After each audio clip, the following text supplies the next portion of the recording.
Abbiamo definito l'articolato, è una procedura naturalmente estremamente complessa, quella di ricostituire gli enti, bisogna dimostrarne la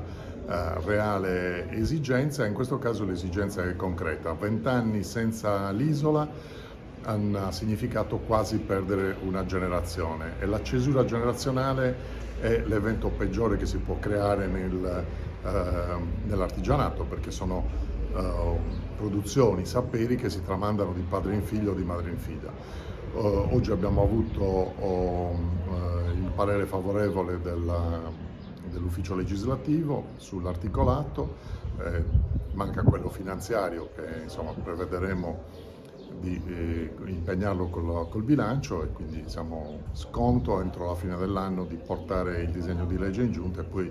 mi auguro che, superato l'ingorgo in Consiglio regionale, si possa trovare lo spazio per ricostituirlo rapidamente. Stimiamo che l'isola abbia un costo decrescente, nel senso che noi ci auguriamo che riattivando i punti vendita e dando valore ai prodotti, la regione possa in qualche maniera trarne anche un vantaggio economico. Oggi abbiamo 3 punti vendita isola ancora attivi, ma purtroppo manca la produzione. Quindi, riattivando i canali di produzione, noi contiamo di spendere un 10 milioni nel primo anno di funzionamento, o meglio, un pochino meno il primo anno, 10 milioni il secondo, e poi gradualmente a scendere di 1 milione di euro l'anno, soprattutto se dovessimo riuscire a riattivare negozi importantissimi per dare valore al prodotto, come quello per esempio di Portocervo, che garantiva un fatturato importante, soprattutto perché si vendevano i pezzi di maggior pregio dell'artigianato sardo. La ricostruzione dell'isola ha la funzione di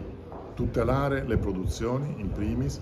quindi per tutelare significa anche fare corsi di formazione per rinsegnare alla produzione dove queste manualità si sono perse.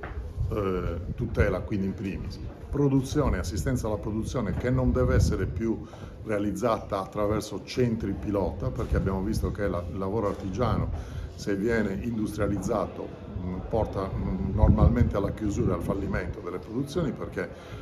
perché è un lavoro che si fa spesso in casa o senza una grande organizzazione produttiva, soprattutto per quanto concerne alcune lavorazioni, la tessitura, la cestineria, meno sicuramente per l'arteografa, meno sicuramente per la ceramica, e quindi non pensiamo di organizzare la produzione, pensiamo di supportarla, la produzione, che deve essere fatta naturalmente ciascuno nei locali propri, e poi ci sarà invece un'azione forte di sostegno al marketing, quindi a dare valore alle produzioni, e chiaramente anche un lavoro legato a evitare la contraffazione. A dare valore al marchio significa anche combattere chi non ha la qualità o l'originalità o la produzione in Sardegna.